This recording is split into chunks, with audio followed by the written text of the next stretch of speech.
Hey, Black Barn Social Club, God bless America. We're doing a talking style. I'm kind of piggybacking a few things, just trying to get a little bit more content out there on the style side of things, because I go back and obviously I want to grow the channel, and I just enjoy as a hobby talking about this stuff. I enjoy coming out here and hanging out with you guys, and most importantly, I enjoy seeing the comments and having that decent, positive conversation about this stuff. So please do engage in the comments, and we'll keep this thing going. So yesterday, today is Sunday. Yesterday, Saturday, I was out here and I was reviewing some of the jackets, I believe, or maybe it was the day before. I was reviewing some of the military style jacket. I'm not sure what day. My days are getting crossed up. But the military style episode, maybe that was Friday. And I had mentioned this Ironheart deck jacket, the N-1 deck jacket. And I've done a kind of a faster paced video a little bit earlier on this, just kind of showing it off, wearing it. I remember when I first got it, I was terribly excited about it, and because this is one of those jackets. It's just there's a lot of people with Ironheart. The price to get in is so. It's so restrictive. It's just they're so costly, and that's the way I was about this jacket. I mean, I had watched and looked and hunted for and tried to find it, couldn't justify buying one new, and which is the way I am about a lot of things. But I just couldn't justify it, and so I just I stayed back, and finally I saw one that seemed to be, one, in my size, and then two, at enough of a discount that I thought, okay, I'm going to do it, and you only live once. And so I did it, and here it is. Now, so this is the first in-depth or tabletop review that I'm going to do on it, but I also wanted to just kind of continue with that, yes, this is a military inspired item, but I said in that other video, it's less so. I mean, like that right there behind me is a full-blown flight jacket reproduction, down to the every snap and detail and the label. This is a little different. This is not a. I mean, I guess somebody could call it a reproduction, but I mean, they take the styling cues from some of those jackets back then. But it's a little bit more of just their take on this. Now, first of all, what is it? This is the, IH-35 N-1. They call it a deck jacket because it's got that deck jacket look and vibe, and certainly that wool-lined appearance and collar and all that stuff. Modern fit. Everything with Ironheart seems to be that modern fit, slim fit. As with a lot of things made in Japan, you really got to tread lightly when you're going in there. Do not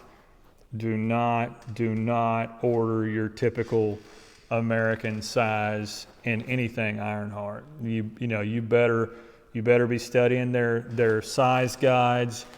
You better do what they say. Go measure your other outfits and make sure you're doing this correctly. And I'll tell you why. I mean, this is, for starters, this may be the downfall to this jacket. I may be needing to sell this and go one size smaller, but I was so nervous when I pulled the trigger on it because it's so expensive that I leaned large, and I think I regret that now. And I also think that I trusted the person's measurement that they gave me. I trusted their measurement on the garment, and I don't know. perspective. Like if I'm leaning this way, I can see this number. If you lean this way, I see this number. Maybe that's what happened, but it's a little bit big, is what I'm saying. And then finally, I'll talk about, so I am going to give you a full review of this coat, and then finally I'm going to talk about it in juxtaposition with that one behind me, which is the Iron and Resin, and I've talked about that before. Now, I'll do a different in-depth video on it, but I have said it to several people now that the 10-foot view, you ever look at, I mean, when you're dealing with cars and paint jobs and things like that, people will ask you, how's the paint, how's the this, how's the that, and we always compare those cars and whatnot. I'll say it's a 20-footer, and what do I mean by that? Well, a 20, from 20 foot away, it looks really good. It's an 8 out of 10 at 20 foot. Now you get closer than that, you get 10 foot, and you start seeing some of the issues and the differences, the flaws, and you get right up on it. Now, if you hear me say something's a 5-footer, I mean that is damn near flawless. I mean, because from 5 foot away, I can't pick out a mistake. So when I talk about a comparison between these two, I am not saying that the Iron and Resin is the same thing or is 100%. I'm not saying it's a 5-footer in terms of, just like this, but I am saying, from 10, 15 foot away, the look of that jacket is close enough to the look of this jacket, and people will disagree, I get it, but what I'm getting at is that if money is an object, if you do not want to spend, these jackets are, brand new, they're $700 and $800, $790, $800. If you don't want to spend that money, you can buy that jacket, and from 15, 20 foot away, just your average guy walking down the street, he'll go, yeah, it's a great looking coat, and it's because it's got the same thick lining and all that. So let's go about what this is. This is a modern fit, 12 ounce heavy whipcord twill exterior. So 12 ounce, that's pretty thick. And whipcord is basically hard twisted, like durable, hard twisted rope fabric. I mean, and when you get in close on this, you can see it. It's not quite, I mean, it's not like corduroy, but that's one thing Ironheart does well. I mean, you can see the lines in it. You can just see that it's heavy. Not like a canvas or anything like that. It's just got a unique texture to the fabric. So one of the things you can probably see in the video, or just right there in the screen, is it does have those deck jacket large, like 1 inch, 3/4 inch buttons, heavy zipper. I want to say let me see if I can get the make of the zipper. I think they're Talon zippers. I don't know if I see. No, they're YKK. So heavy duty zipper, and then you got that flap that folds over and buttons into those those navy style. They don't have any kind of an insignia on them, but it's got those big thick brown buttons, or green maybe. So just a cool vibe. I mean, the closure at the neck, they're kind of, again, going into that detail. They've got that zigzag stitching. I'm hoping you can see some of that. They've got the neck closure. So this little flap here, that's kind of a big thing. And of course, that when you put that up, you can button it all the way up and you won't be able to breathe. So most people leave these things down style-wise. Most people never button that. The version that I got, they're making a different version now. The version that I got has these D-shaped pockets. I want to say that's what they're called. So on the front, your hand pockets, sorry if that's hitting the mic, your hand pockets, they got that D shape to them. This is such a big coat, I'm trying to get it all on the screen. But so it's got that D-shaped pocket. The next year's model of this coat, again, it still throws me to say something, in terms of clothes and models, but I guess that goes back to, they change it up. The next year they take away these and they're more squared, so you don't see that exterior stitching of that pocket. Now inside this pocket, you got the same wool alpaca lining. You know, it's the jacket on the back side, but the wool on the front. Speaking of the wool, it is 80% virgin wool, 20% alpaca. Now I don't know why we're into their sexual promiscuity, but and I don't know what that means. I just know this jacket is probably the warmest jacket I've ever put on in my life. Multiple reasons. I mean, the 12-ounce exterior. I mean, it's windbreaker. It's heavy in and of itself. But then you get to this thick wool lining, and it's insane. I mean, it's insane. Which that was one of the points of that video that I'd made the last time I'd had this was. It took a little while to get to me, and by the time I pulled the trigger, and certainly right now, I'm not going to be able to wear this thing for another 6 to 8 months, maybe even longer, just because I missed the season. So I'm not mad about that. Here's what upsets me about the size, though, is when I pulled the trigger on this size, I did it with my current size in mind. And I was a little bit, and this is what I was talking about, I was a little bit misunderstanding. This is an SP large. You can see that, you know, that's kind of their typical labeling. But this says SP large, which pretty much means special large. And by my understanding, that's a 4X in Japan.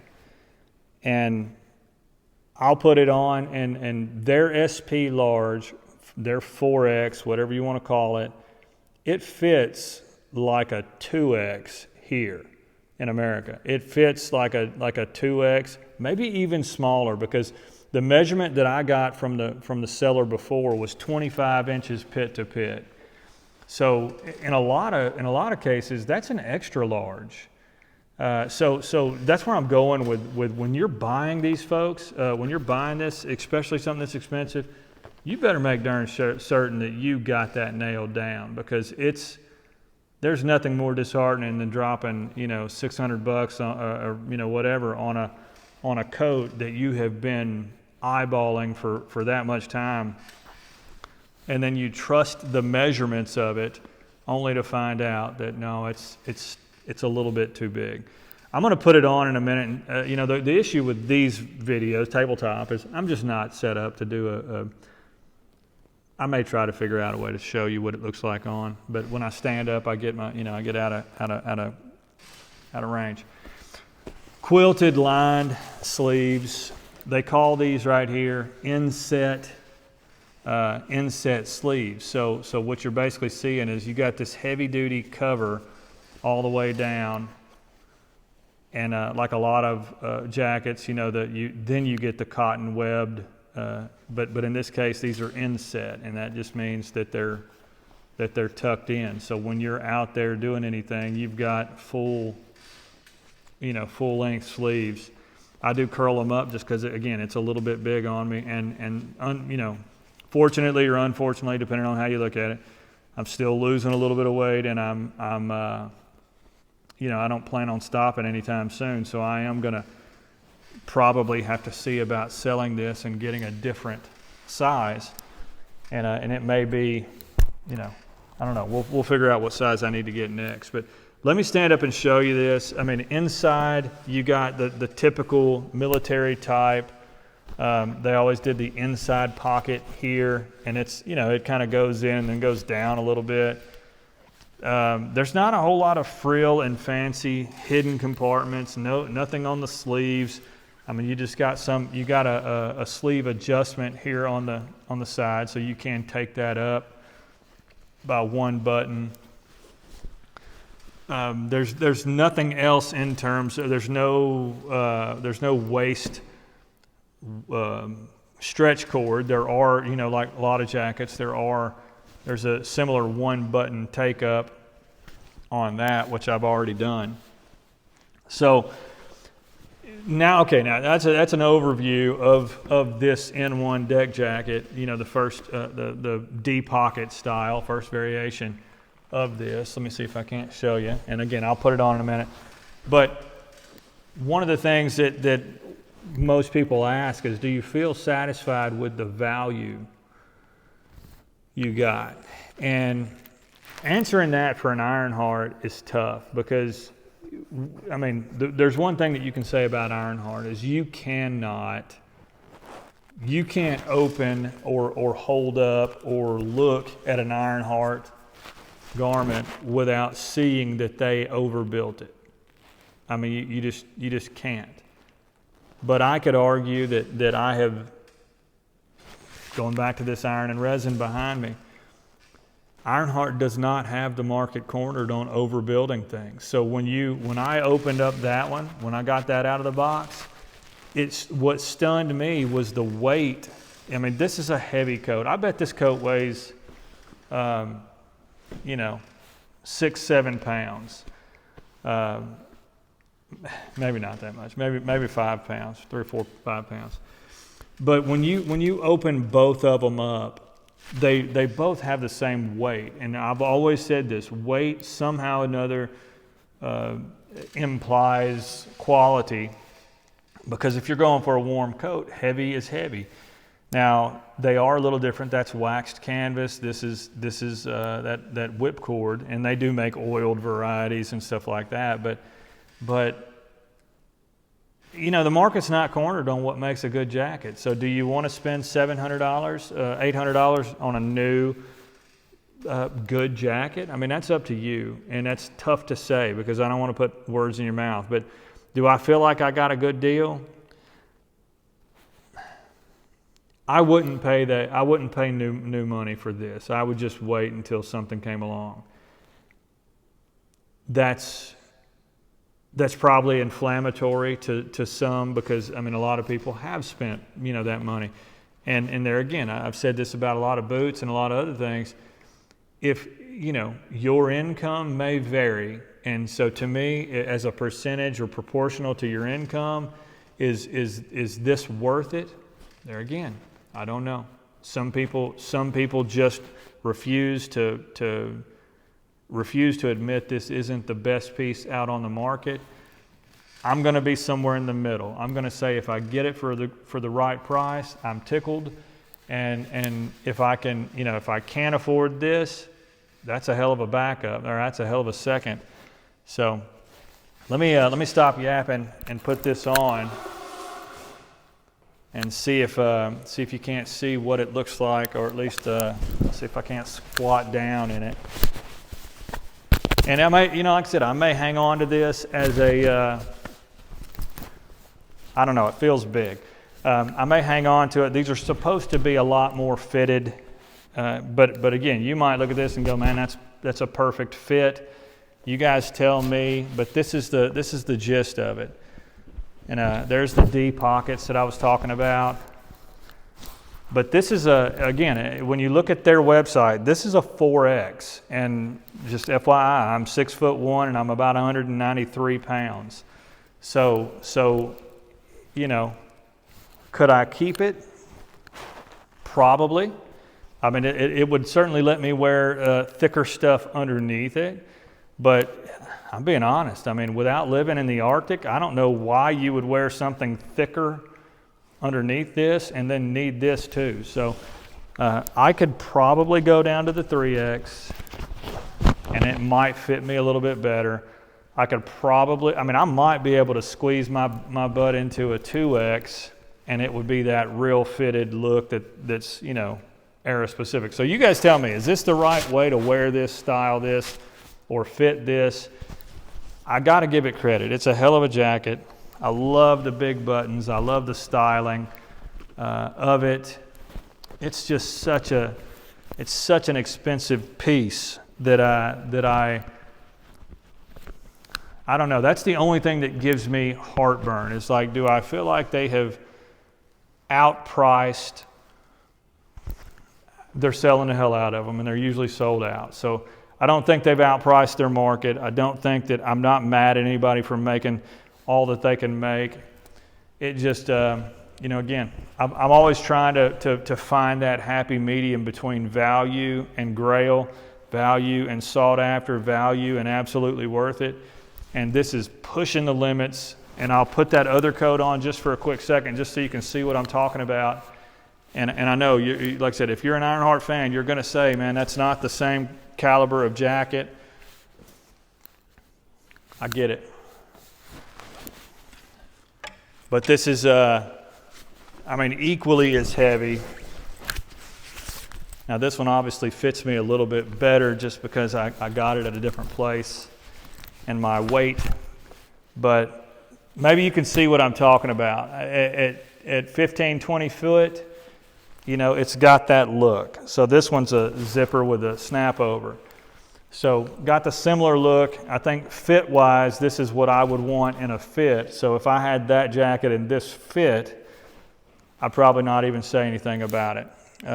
So I do think I need to be selling that and sizing down, or maybe I just don't replace it, because this is absolutely a killer. And this is the waxed, this is the waxed Nautilus jacket by Iron and Resin.